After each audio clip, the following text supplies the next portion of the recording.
It is that time again. It is your daily crypto news for Friday, November 10th, 2023. My name is Matt, M-A-T-T, at dailycryptonews.net. You can send me an email. Let me know what you're thinking.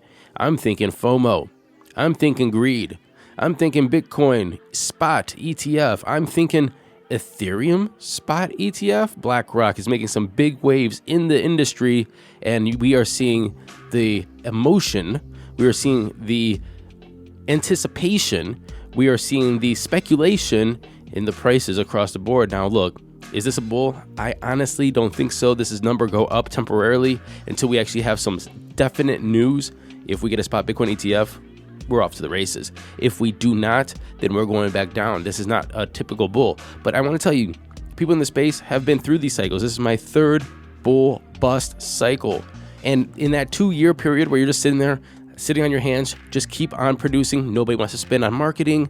Nobody wants to listen to your podcast. Nobody wants to consume your content. Nobody wants to read your email, your blog, your newsletter, the news that are coming out. I mean, it doesn't matter who you are. If you're CoinDesk, it doesn't matter if you're Decrypt, it doesn't matter if you're BitBoy or whatever. Yeah, you're getting views, but nothing like in the bull. So when these kind of things happen, these pumps happen, the whole space comes alive saying, this is why we hung in for the past 2 years.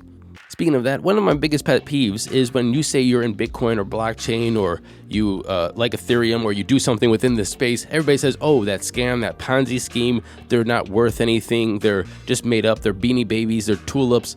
And here's the thing, is if you're in it just because you want to make money, if you're in it for some random of the 2 million tokens that are out there that are absolutely worthless, most of them, no, 99.999% of them are worthless. Yeah, sure, I get it. But you really have to start talking about like the tech. What are people actually building and the new ideas that come around this whole financial innovation? Look, what's on my docket today for news is banking giant JPMorgan has added programmable payments to its blockchain-powered payment system, JP Coin. The new feature enables companies to automate their transfer of funds based on pre-programmed conditions, enabling them to seamlessly move funds to cover financial obligations such as overdue payments and margin calls. This is the holy grail, they say. It's always been the holy grail to program payments, and this is what people in this space have been innovating. It doesn't matter what project was doing it, but by trying to innovate and trying to figure out how to do smart contracts, how to do these payments, how to make these tokenized assets, how to get yourself paid from royalties out of your work, your art, is what it's all about. And once you figure that out, people like JPMorgan is going to implement it into their banking systems. And so when people say, oh, that Ponzi, but yes, some of the coins, yes, some of these meme coins, but that's when I sit down and tell them, look, do you really understand what's being made right now? Do you understand what a stablecoin is? Do you understand what smart contracts are? Do you understand that this is programmable money? Do you understand the pros and the cons and the amazing features that could be added to this, plus the amazing and deep and dark dangers? This is all part of it. And all of us here, all of us that are listening right now, is ahead and part of this innovation. But before I rant any more today, we should take a trip over to Asia and see what's going on in those Asia markets with Asia Focus. Sarah here, aka JK Remote. Welcome back to Asia Focus, a weekly section of daily crypto news focusing on the Asian crypto scene. Let's get started. We have heard a lot about crypto ETF for the last couple of months, for some people, years, and it's finally starting to move a bit. How are we doing in Asia? Actually, various crypto future products are already in Hong Kong, such as the Samsung Bitcoin Futures Active, CSOP Bitcoin Futures, and the CSOP Ether Futures ETF. However, the investment products only have combined assets of about $65 million, according to Bloomberg data. Cryptocurrency communities are excited about all this movement to get cryptocurrency into traditional finance so that it pumps the market, projecting billions of dollars will flood into this industry. However, it's not that simple. Hong Kong is supposed to be the hub of finance, including cryptocurrency, right? Sadly, the path to crypto has been very rocky. Remember JPACs?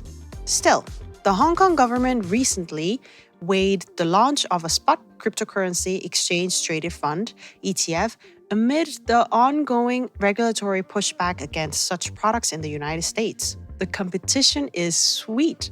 On November 5th, Bloomberg reported SFC CEO Julia Long said in a recent interview that the regulator welcomes, quote, proposals using innovative technology that boosts efficiency and customer experiences. And we're happy to give it a try as long as new risks are addressed. Our approach is consistent regardless of the asset." End quote. Long added. I mean, it didn't exactly mention anything about crypto, blockchain, anything like that, but what else can she be talking about, right? So even with this slow pace, I hope to see this works as the next catalyst. In mid-2024, Japanese wallet provider Ginkgo plans to launch stablecoin XJIP and XUSD to enable settlement between cryptocurrency exchanges. This will be a collaborative project with MUFG, the founder of Progmat, a tokenization platform that supports digital assets like stablecoins, security tokens, and utility tokens. Meanwhile, Binance recently also said it planned to issue stablecoin on the Progmat Coin platform, subject to regulatory approval. Does it sound like any other stablecoin or CBDC news? No. It's a new kind. I'm not even sure if I should call this stablecoin or CBDC project because it's kind of in between. So, Ginkgo is the initiator, the wallet, subject to receiving a license, but still. Mitsubishi UFG Trust Bank will act as a trustee for the stablecoin reserve assets. And Progmat will facilitate all this through their technological infrastructure. On-chain. This is similar to the relationship between PayPal and Paxos Trust in the United States, if you will. What's exciting is that they are making stablecoin possible to work following Japanese law. Actually putting real-world assets into public blockchains, or rather blending traditional finance with Web3. I mean, people have said this kind of fancy words many times, but it hasn't really been achieved. I'm not sure if you guys are feeling this excitement here, but it's huge.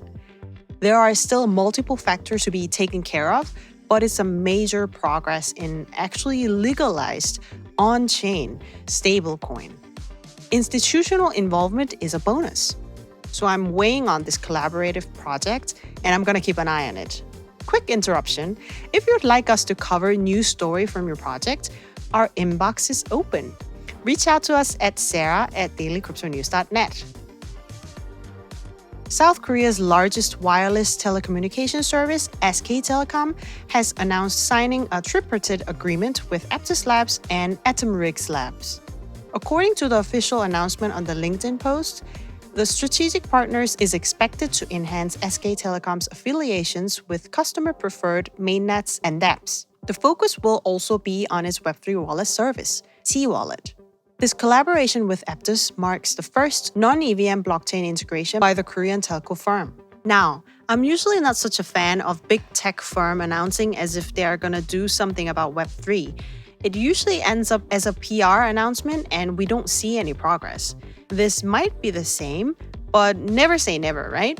So I checked Atomrigs Labs a bit, and the teams are pretty solid. The founder of this company is the co-founder of the Seoul Ethereum meetup. And in some interviews he's done in Korean medias, he said something very interesting. So, the collaboration initiated from telecommunication firms are hopeful compared to those from, let's say, banks or financial institutions because of the regulations. This development will still be under the software industry standard. So he was hopeful that this work will have some freedom. Love it. In fact, SK Telecom has shown some progress over time. First, they worked with AnLab blockchain company and Atomrigs Labs last July, and then worked with CryptoQuant for T-Wallet, followed by a partnership with Polygon. I'd say it's a relatively promising for this kind of collaboration. One thing I would keep an eye out for is which wallet is going to stand out. Because from what I see, there is T-Wallet. Obviously, SKT is pushing. Then there is ABC Wallet by AnLab blockchain company. I have a feeling that Aptus Labs will also want something if this wallet war becomes a thing. So let's see how it goes. After 2 years at the top of the global cryptocurrency adoption index, Vietnam has dropped to third place this year behind India and Nigeria, reported from the 2023 Global Crypto Adoption Index (GCAI), published by U.S. blockchain market analysis company Chainalysis. The ranking is based on indicators related to cryptocurrency trading volumes on centralized exchanges and P2P DeFi platforms.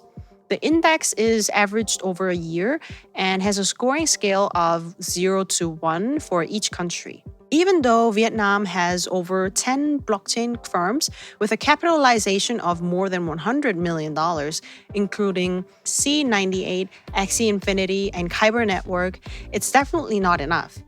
Also, given the difficulty in setting clear legal policy around cryptocurrency must have been one of the challenges too. The demand is there, but we need some more boost and more local company to jump in. That's all for today. Continuing with news on this side of the pond, BlackRock, as we mentioned earlier, has registered an iShares Ethereum trust in Delaware. This registration doesn't mean that BlackRock has filed an application with the SEC to offer a spot Ethereum ETF, but analysts today noted that a similar action was taking place a week before the Bitcoin spot ETF. Basically, for context, BlackRock's iShares Bitcoin Trust was registered in a similar manner 7 days before they filed for the spot ETF application with the SEC. So, everybody's speculating. Again, all of this is speculation. The pump is speculation. Bitcoin spot ETF launch is speculation. This Ethereum spot ETF registration is speculation. Everything is speculation. But if you want to get ahead of games, as we all say, buy the rumor, sell the news. Celsius's exit from bankruptcy, a process that started last year, has been approved by a New York court. The lender's creditors have voted to approve a plan that would return as much as 85% of their hodlings back to them. Customers who had funds tied up with Celsius will get back around 25 cents per Cell utility token. As we know, the former CEO Alex Mashinsky, who resigned from the CEO position in September of 2022, was arrested on fraud charges for allegedly manipulating the price of Cell token, an allegation, of course, that he denied. Mashinsky was released on a $40 million bond, and a court recently ordered his banking and real estate assets frozen. His trial is scheduled for September of 2024, something that we are all very much looking forward to.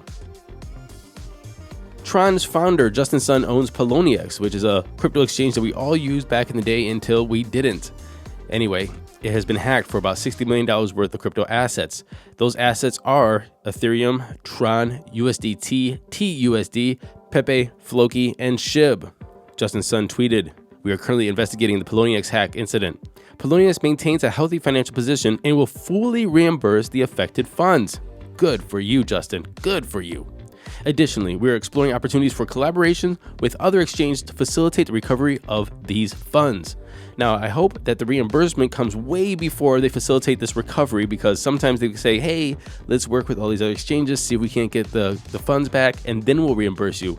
Give the people their money back and then take whatever you get reimbursed. I hope that's the way it works. Now, let's get into those crypto prices. Here comes the money. Here we go. Money talk. And the time is 10:39 a.m. Eastern Standard Time. Fear Greed is at 77. We're at greedy, very close to extreme greed. While Bitcoin's sitting at $37,107, down 1% in 24. Interesting, but it's up 6.5% in 7, or pretty much even within the hour. Ethereum's at $2,094, up 2.9% in 24. Tether's number 3. Binance is at $250, down 1.1%. And XRP is at 64.8 cents, down 6.3%. I wonder why that happened. Running off the top 10, we have USDC, Solana on a damn tear. My buddy tweeted, well, actually, I'm in this group with my buddy. He's a crypto trader. His name is CryptoNekoZ. Very good at this. And he said in his group that anything under $40 Solana is a gift. I should have listened, aped into it, because Solana is sitting at $51 right now, up 9.1% in 24 hours, or 29% in 7. Cardano's at number 8. Dogecoin is number 9, and Tron is number 10. The total market cap is 1.4 trillion, a BTC dominance of 51.6, and an ETH dominance of 17.9. And that was our show today. I hope you have a great weekend, and I hope that everybody spends the weekend happy, hodling, or taking gains.